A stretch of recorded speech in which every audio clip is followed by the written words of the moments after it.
What was the first major territory that you actually worked? Well, when I was in Paducah, Kentucky, that was like 2 times a week, and my dad would go with me and Paul Christie, and they criticized me all the way home, and Right. I was the better for it because it's better hearing it from friends because the boys are going to knock you anyway. You might as well hear the truth.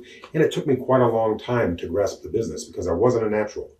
I'm a natural gymnast. I'm a natural poet. I'm not a natural wrestler.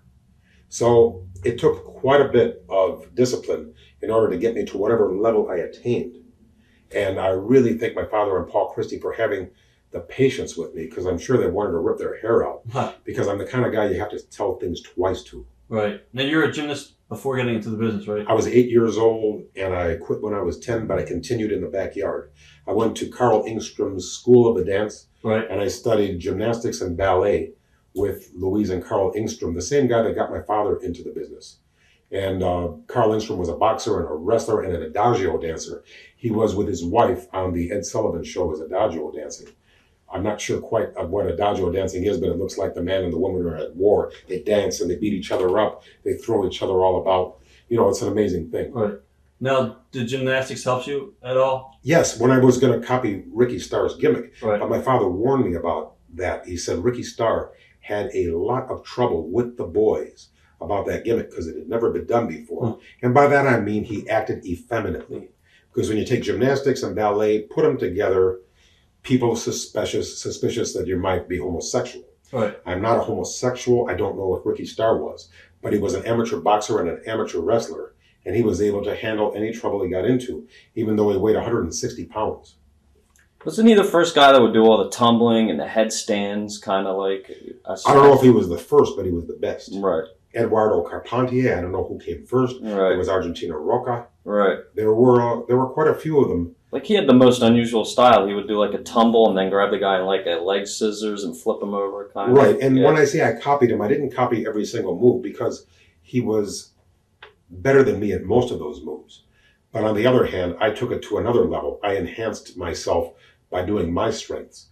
In other words, I was affected by him, but then I made the gimmick my own. Now, the greatest moment I had with that gimmick was in 1975. I was in the Amarillo territory. And I was trying to butch it up a little because I really respected Dory Funk Jr. and Terry Funk. And I knew that they were very serious wrestlers and everything. So I only did it a little bit. I had the dial on 1. Right. And that Terry Funk, he came up to me and said, "Oh, by golly, this is getting over, Lanny. You're going to be great." He says, "What I want you to do is..."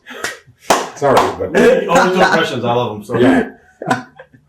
He wanted me to fag it up more. Right.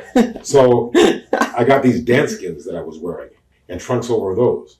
And my mother, who was traveling with us, and I was only 20 or 21 years old. This is the greatest time of my life. Terry Funk, the greatest worker that I've ever seen in my life, is going to work an angle with me. And so I get all these white dance skins, and my mother, because they only came in black and white, Right. my mother bought this Rit dye. And, you know, we're on the road and everything, and she made yellow, chartreuse.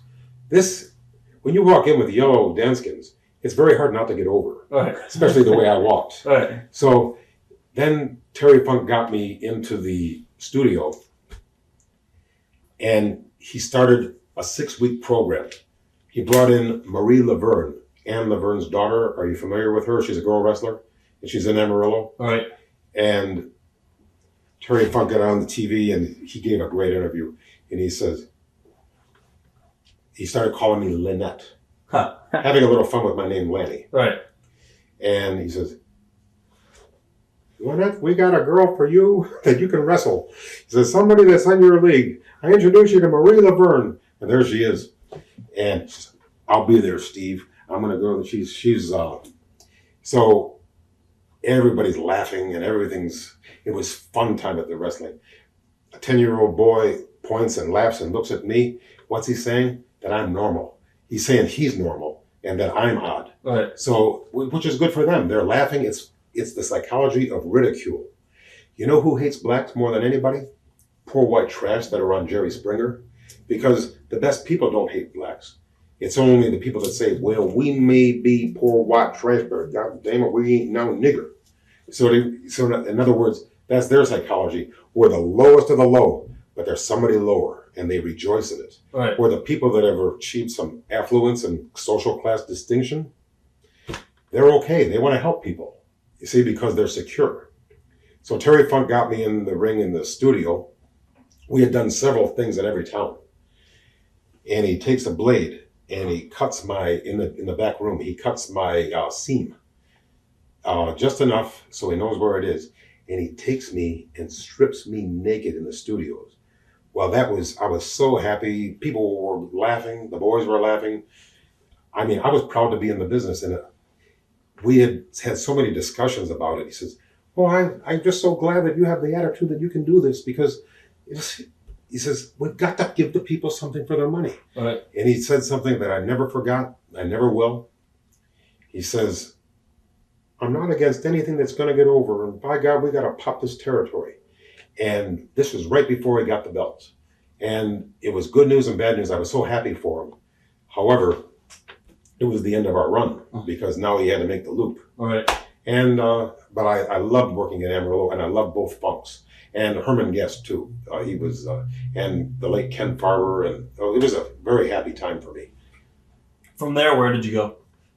Well, then we went to the Gulf Coast. My brother and I teamed up. We were a babyface team. And then we went back to the Sheik, the original Sheik in Michigan and Right. Ohio. And then we went to Charlotte, North Carolina. I was there for a year and a half. My brother was there for about 6 months.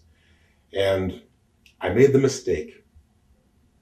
See, I was a hot heel in Amarillo, because you can imagine that's a very homophobic place. Right. You know, they're all cowboys, and or men are men and the sheep know it. Right.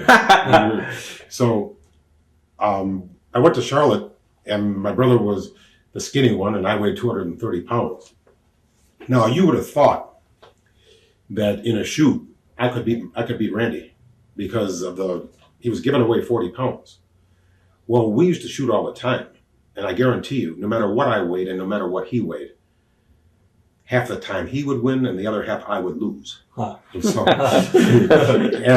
But it's no big whoop, because I saw him in takedowns with Bob Roop, who came in, who was in the Olympics in 1968 in Mexico City as a heavyweight wrestler. And Randy defeated him in takedowns. Wow. So I didn't feel so badly, you know. Watch thousands of exclusive shoot interviews right now on TitleMatchNetwork.com.